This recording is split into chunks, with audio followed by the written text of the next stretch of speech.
because of the timing, have requested that we record, and hopefully it's okay for you. Even if you have questions, sometimes it's not so comfortable for people when they know it's being recorded. Maybe if you have questions for the question answer part, we can stop the recording. So begin with sorry, we have a sound. We begin with the ancient invocation of non-dual reality. Aniro dhamanutpa dhamanucche dhamashashvatam anekarthamananarthamanagamamadirgamam yah pratitya samutpadam prapancho pashamam shivam deshayamasa sambuddhastam vande vatatam varam.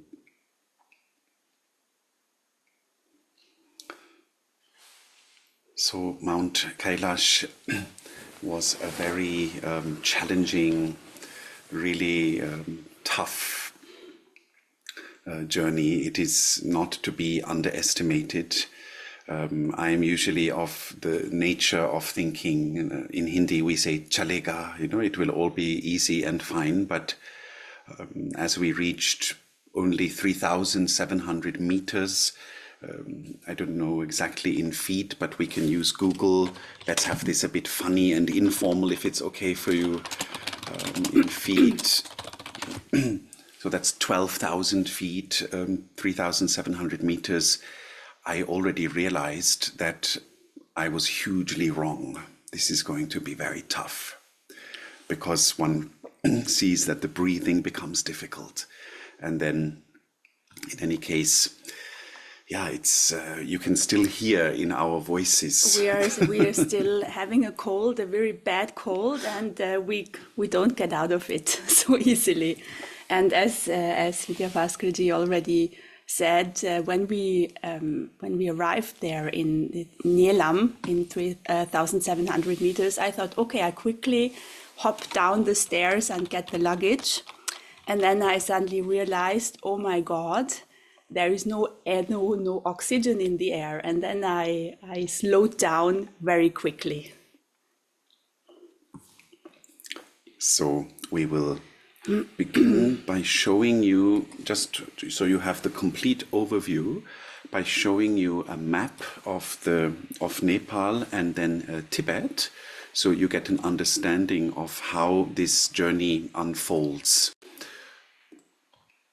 So here you see, and of course there are various ways of approaching this journey. Some people fly to China and then fly to a place close to Kailash, or they fly to, so there's different routes. We're just showing you the one we had to take, or the one we took. So our group and ourselves arrived in Kathmandu around the 12th or 13th of September. And then we had to wait for the visa. That itself was a huge obstacle because the Chinese, here this is a closed group, I hope it's okay if we speak bad about China. The Chinese, they made it so difficult. They kept changing the rules, like every day they changed the rules. Moreover, before about 3 or 4 days, right, before we arrived, there were riots in Nepal. Some of you might have followed the news. There were huge problems in Nepal with the parliament was burned down, and it was really several crazy. buildings were burned down. Several buildings were burned. It was all crazy, and our flight got cancelled. Imagine. So we were booked from Switzerland to Istanbul, and then Istanbul to Kathmandu. Suddenly we get a message: flight cancelled because of the riots. So it was wow. It was, and of course we thought maybe this is also, karmic, and it's part of the process. We have to pray that finally all these obstacles get resolved. So we all made it to Kathmandu, obviously, and then from Kathmandu we had to wait for several days and we kept getting the information from our organizer. Yes, there's a problem with the embassy, and they're not allowing. Yeah, you already got the visa, but we don't get the passports back. Yeah, and it was So it was wow. It was really like on edge, you know. Then finally, with delay, when we did get the visa from the Chinese embassy in Kathmandu, the difficult part was that our organizer and our cooks and the medical staff from Nepal didn't get the visa. They got it days later. So our group departed, we and our group departed from Kathmandu in the Siddhi Ganesh bus. You will see all this. Don't worry, this is not just going to be a map. You will see it afterwards. So we departed alone with just, of course, the bus driver and the cooks were there. The cooks were there? Yeah, they were there. Okay. Yeah, but they only they could only come up to the border. Right, yeah, of course, exactly. And because the usual route is to go via Kerung and then towards Saga, but a bridge on the Chinese side, because of the flooding and the monsoon, a bridge had collapsed. Therefore, we had to take this route, which is the old route. And what maybe it's good that we weren't told is that there are landslides on this side. So you're going to see this in a moment. It was crazy. We arrived at basically something like looking like an earthquake or had struck, and we had to walk kilometers carrying our luggage across landslides where you could really see, wow, if one rock falls down, we're finished. It was really crazy. So in any case, very, very much adventurous. Very adventurous, yes. And then our group had to get into a jeep, in the back part of a jeep, you know, like pieces of luggage, and it was crazy. Anyway, so Kathmandu to the border. Then the same day we went to Nelam. Now Nelam is already at 3,700 meters.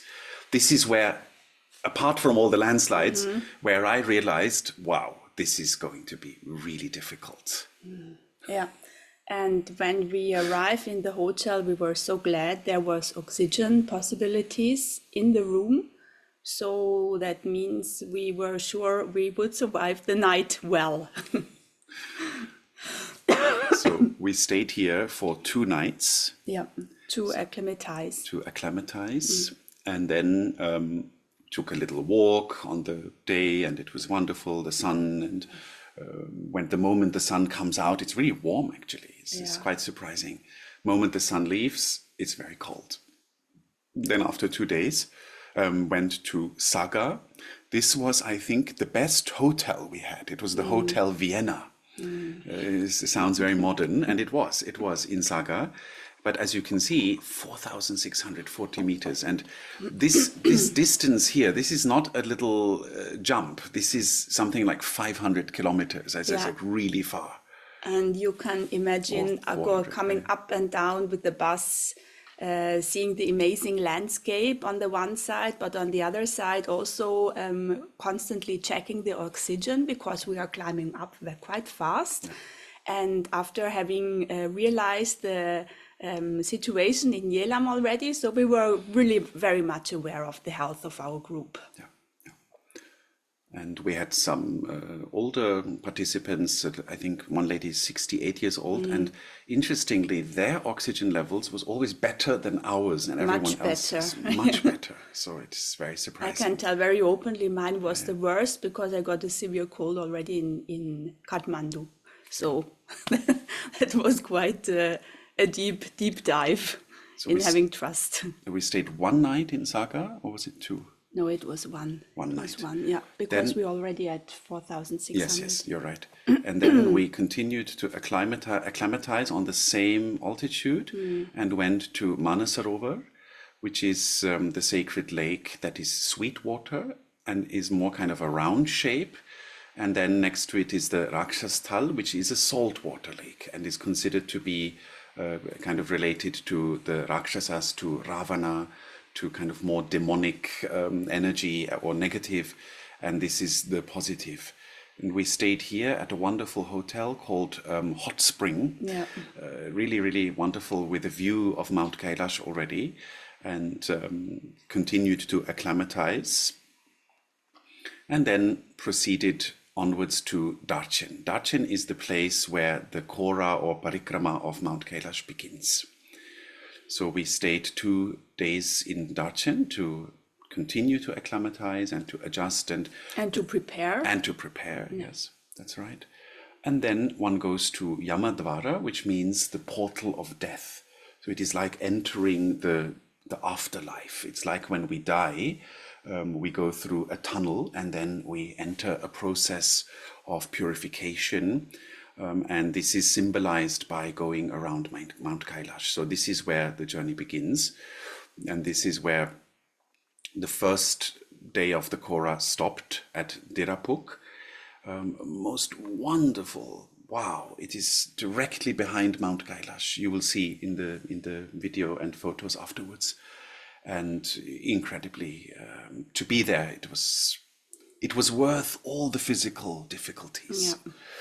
And then from there, the next day, early morning, one proceeds. This is then the most difficult part, up to 5,630 or even more. I read it's 5,700. Please don't take the meters, the numbers, Yeah. just really like that. They vary from map to map and from situation to That's right. situation. And a professional measurement device said that at Dirapuk we were at 5,050. So don't take these figures here and Dolmala is more at 5,700. So this ascent was very difficult for the group.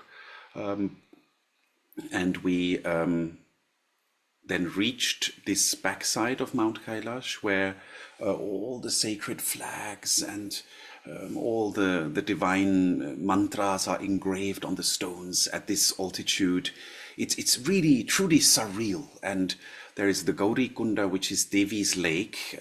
You will see it later, the goddess lake. And there I really felt her. It was, despite all the difficult physical challenges, one really feels her. Truly incredible. And there we prayed for all of you and for all the spiritual practitioners. And then we had to descend quite fast because from this altitude, it's quite dangerous even if one is not a mountaineer. So we descended quite fast down. Very difficult terrain, very difficult to Very descend. steep, yeah. And then this is then a beautiful, through a little valley, beautiful journey to Zutulpuk. And then the final day or the final step of the parikrama is then to return from here to Darchen, which is a wonderful, this is like Switzerland, basically. Wonderful journey through the valley. So this gives you an impression. Now, in the next step, we will show you a video that our participant, Pavi, made. It's very, very well done. Of course, none of us are professional video makers, but she really, really did a wonderful job. So that those of you who can't stay for the more detailed photos and videos afterwards, you get an impression already. I hope that the technology is okay. So you should be seeing a video she uploaded to her YouTube. Can maybe somebody confirm that this is visible? This is the photo of the UK group.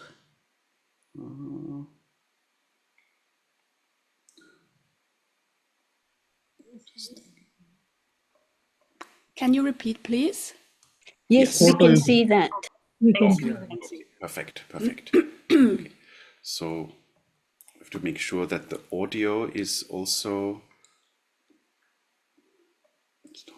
that you can also hear the audio.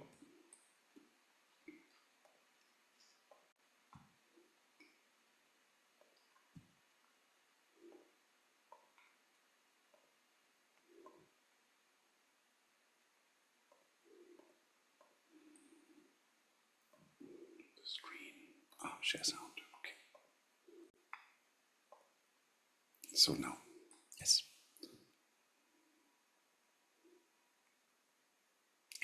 Hopefully the sound is not too loud.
So here you can see the four faces of the great mountain.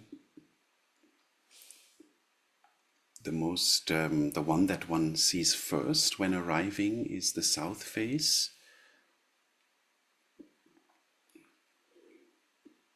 Then the north face, if I'm... No, then the west face. South, west. Then the north and then the east, yes. So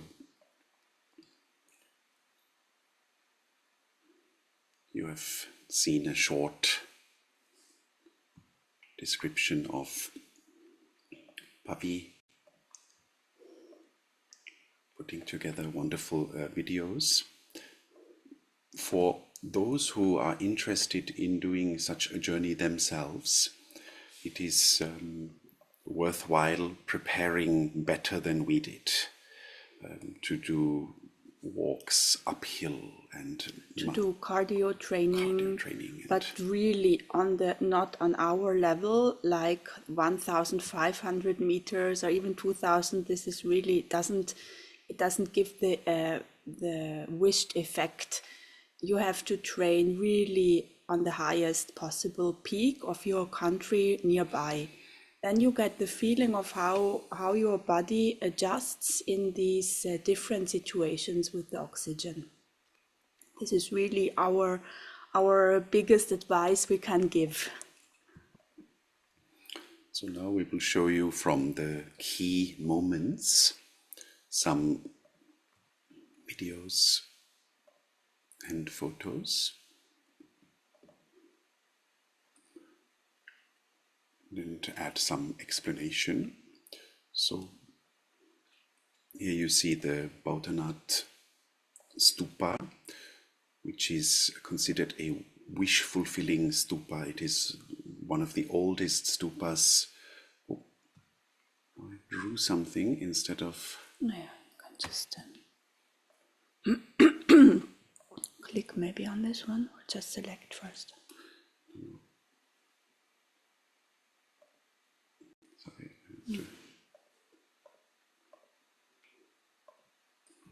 I drew something on the stupa instead of showing you the stupa. just one moment.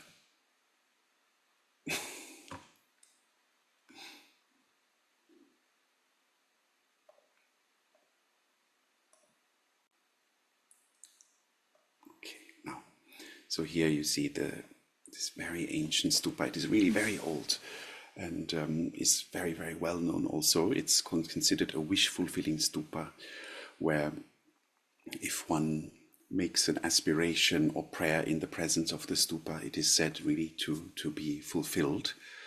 Our wishes were concentrated on the Kailash journey, that it please, that it happens, that it happens. And it happens well, and everything comes back in a healthy state. More or less of healthy. body and mind. More or less healthy. Yeah. Yes. And that also did come true. Then here we had a special moment where we met a very well-known author known as Mathieu Ricard. You can Google him. He's, according to my research, he's one of the most successful best-selling authors on meditation, mindfulness, Buddhism, happiness. He's known as the happiest man alive.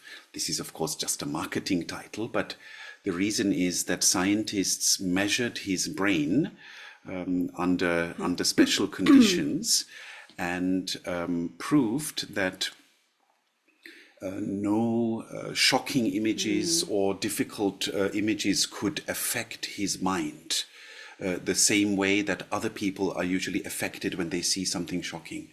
And he was constantly in a state of serene happiness during those experiments that was 300 times more than that of an ordinary human being. That's why they gave him the marketing tag, the happiest man alive. So it was a great joy to meet him, Mathieu Ricard. If you're interested in his books, please have a look. And we met him twice, once here in the monastery and then once outside in the market. So then here,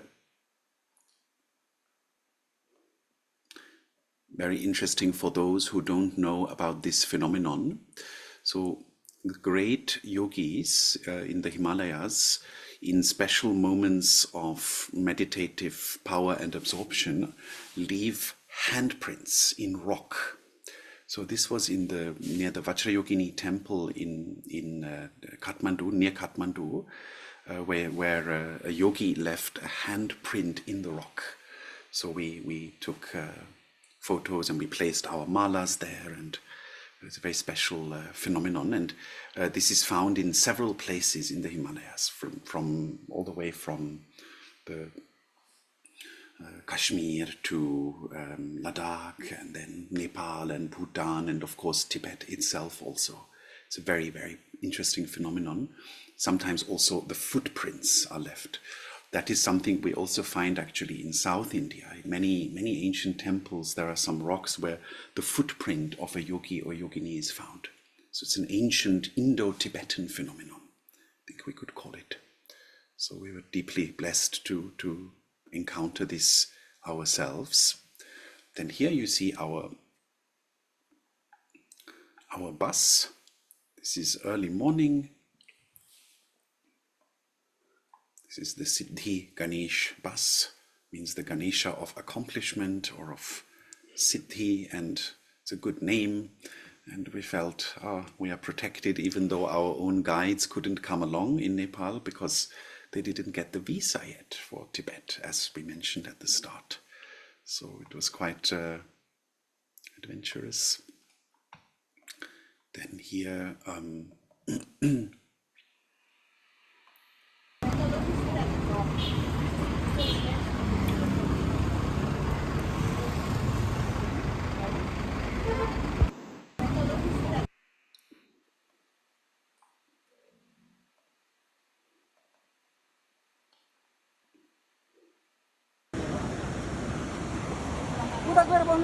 landslide. We have first walk by foot, 300 meters, and then we'll take another bus there. First landslide. They told us we have to walk about 300 meters. But already then we came to realize that those measurements don't. They are never the exact measurements. So it was more like 3 kilometers, yeah. not 300 meters. But yeah, we didn't know that yet, so that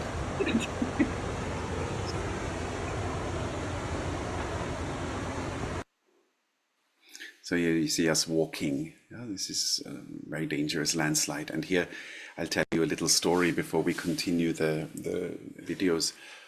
20 years ago, when visiting Badrinath, which is another pilgrimage place in North India, there were always these landslides also. Only there was an additional difficulty. the monkeys would throw rocks down from the landslides. So at least we didn't have this here. So that was, I was waiting for the monkeys to come because we were, knew that, but fortunately they didn't. It was very dangerous to go through a landslide like that because you can see the rocks. The rocks are just right up there and they're ready to roll down. Yes, on the one hand you see the rocks, but on the other hand you see the totally soaked earth slide really very, very slowly coming down the hill. So it was a matter of time. And as we saw coming back, it was way worse. But they have already carved a new road into the mountains. They are very quick as well. Here, the entire street was then flooded. So they had to make a little makeshift bridge for people to walk over. So what you see below is supposed to be the street. Yeah, so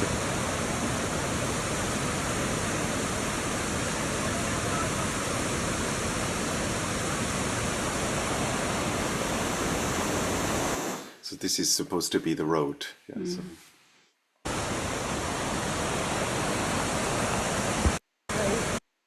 Some of us didn't take the bridge, but just take off the shoes and walk. That's right. That's walk right. like that. But was really safer. So you've seen this already. So here the landslide continues.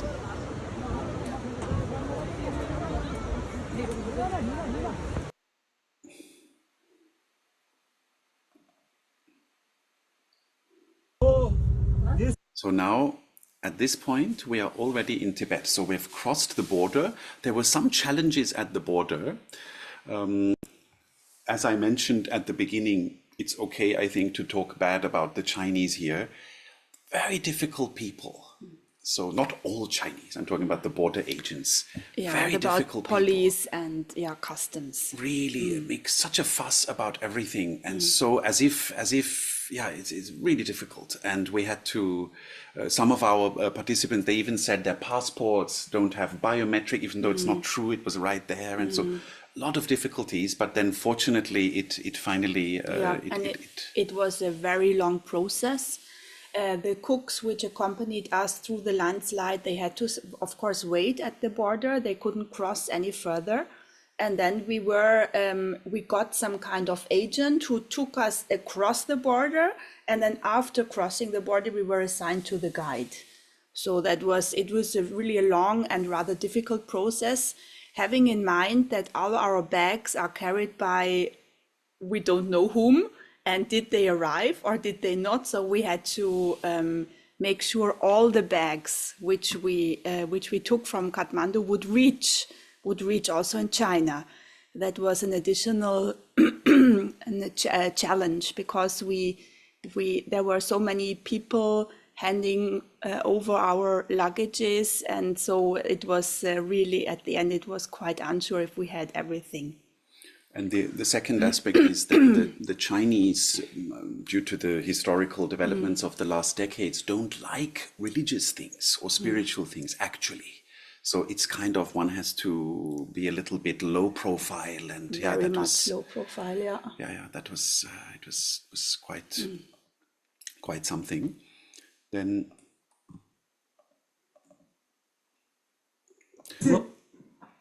So here we wanted to show you our first impression of Tibet, which were not, these are not yaks, these are known as zo. So now we are actually in Tibet. This is zo. This is zo. These are called zo. Not yak, these are not yak, but zo. Zo. Zo means is a male, no milk. So these animals, they are all over the place. Probably not wild, but some of them I think are also wild. Yeah. They're everywhere to be found in Tibet. They're always just... But what is really quite remarkable was the state of the streets. The streets, they were really quite well built in Tibet already. Very true, very true. Yes. So here we are now in Nilam, and you can see the magnificent skies and the hills or mountains rather. This is Tibet with the blue skies. It's incredible. So beautiful.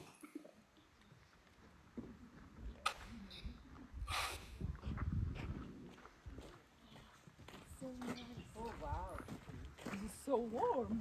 Oh, so nice.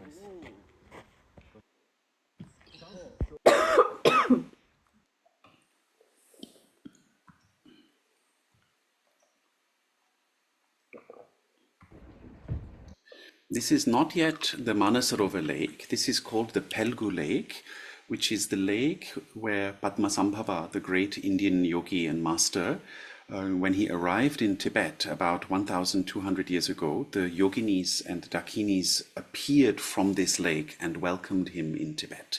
So it is called the Welcome Lake. This is the Pelku Tso, the Sri Gaya lake. The lake of the body of the goddess Splendor.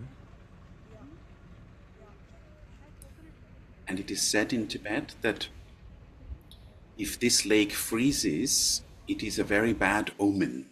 And in the recent decades, it hasn't frozen, but a long time ago, it did freeze, and that was a sign for Tibetans that things are not going to go well. So here it's very interesting how they read nature, how they work in collaboration with nature. Here, what you see in the distance is now Lake Manasarovar. This is our first moment, our first impression of Lake Manasarovar in the distance. In the distance, we see Lake Manasarovar. The different lake of the mind.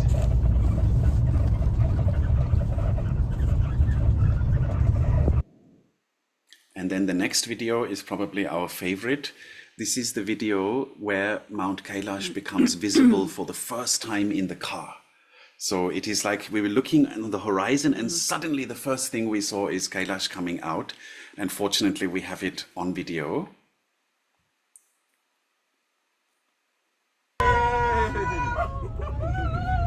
Mount Kailash is visible.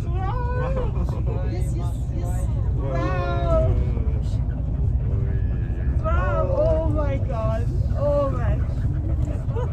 Now there is a stopping place. Yeah. So right now is the And as you can see already here, it really looks like a pyramid. You know, like a mandala, but a 3D mandala chakra. It's incredible.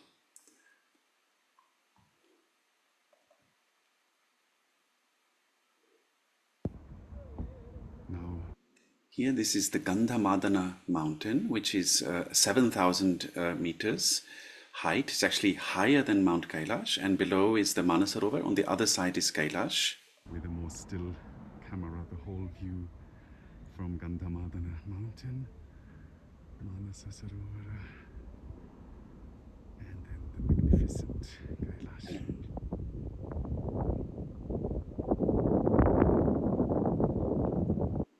And one somehow feels that energetically these mountains, they are interacting with each other. It is very special. Somehow there's Gandhamadana, which is mentioned in all the scriptures. The Mahabharata, the Pandavas go to the Gandhamadana area there, and it's very well known. These names are so well known.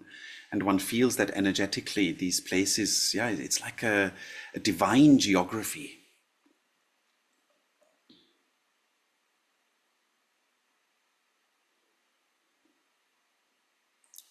Especially a good photo to see the steps, like a pyramid that has various layers, like a Mount Meru chakra.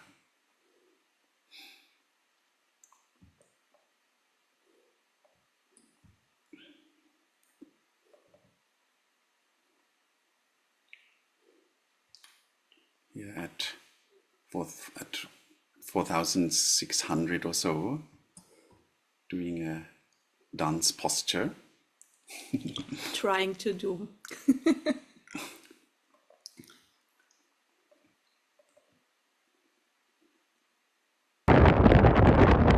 So this is Manasarovar, the lake of the mind, from a monastery that has a Padmasambhava cave. So where the yogi Padmasambhava, where he meditated.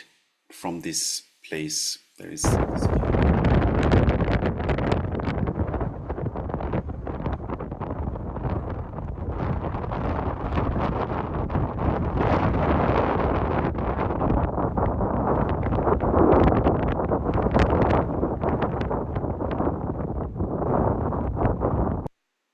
In this video, one could also really hear the wind blowing, which was at all times really an issue. One had to cover ears, nose, everything, just to be in kind of a warm area. This picture is one of my favorite. This is from the Yamadvar. Yamadvar is the gate of death.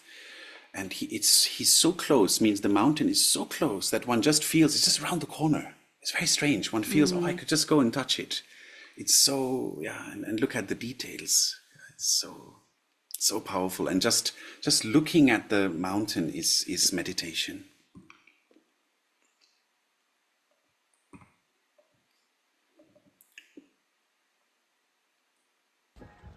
So this little gate here is known as the gate of death. So all the pilgrims go through the gate and are thus embarking upon the journey of the afterlife.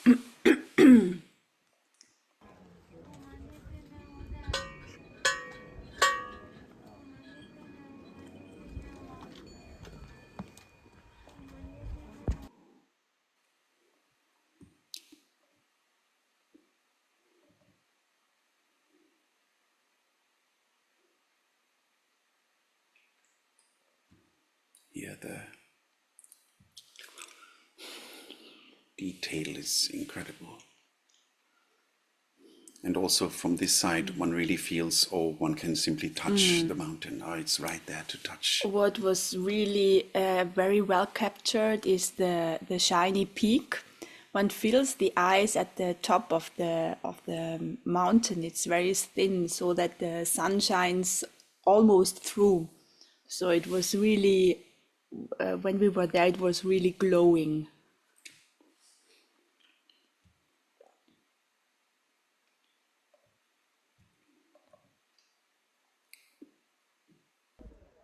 Here we are already at the Drolmala Pass, the Tara Pass, the pass of the goddess. So here, that is the highest point of the circumambulation. And here there are endless flags, and people leave photos of their loved ones or those who have died or of themselves, as well as nails and hair, in order that something of us remains at Kailash, that we attain liberation upon dying. This is the Drolmala Pass at 5,700 meters. And here one cannot see Kailash directly because it's behind this rock. So here Mount Kailash is directly behind this rock here. That's why you can't see it, but it's directly behind. We are closest to Mount Kailash here, actually.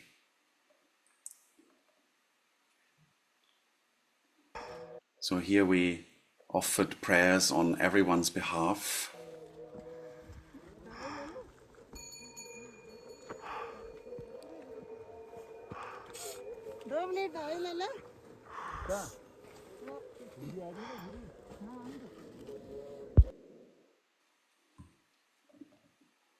With a traditional Tibetan kata.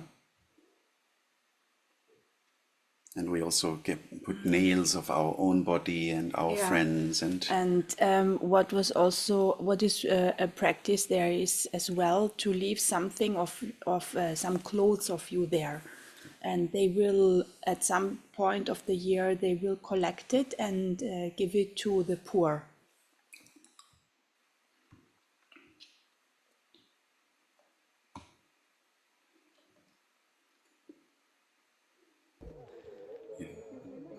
Here she's throwing some of the photos of other friends and practitioners of ours.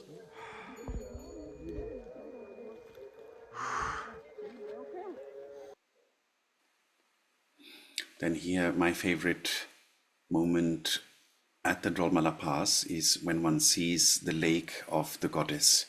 So this is the Tara lake below, or the Gauri Kunda.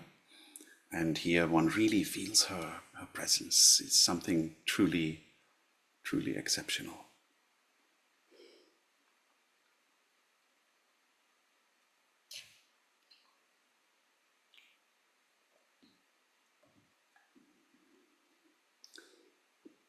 Then taking you a little fast forward. So now at this point, our Kailash journey was completed. Of course, we did many prayers and meditations, and now we're just jumping fast forward a little because of time constraints. This is the backward journey where we went through all the elements. So sky, air, and then this is the earth. What is this going?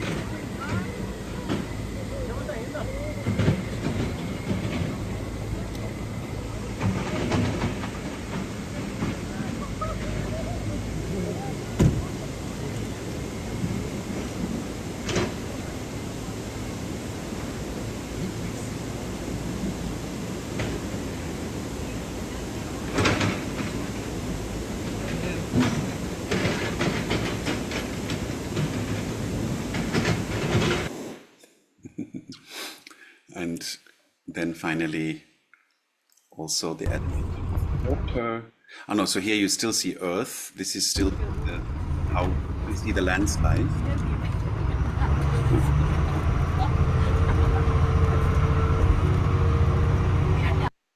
I really had to close my eyes. I thought just cannot look at it.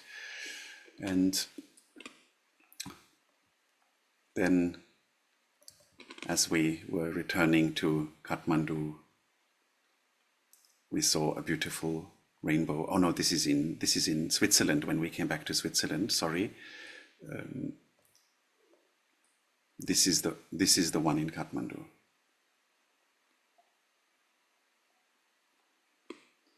There was a gentle rainbow in the sky just as we were arriving in Kathmandu. So we had promised that we will have a 10-minute meditation, but if there are any questions about the journey, maybe you can ask them now, maybe in the chat, and we'll stop the recording.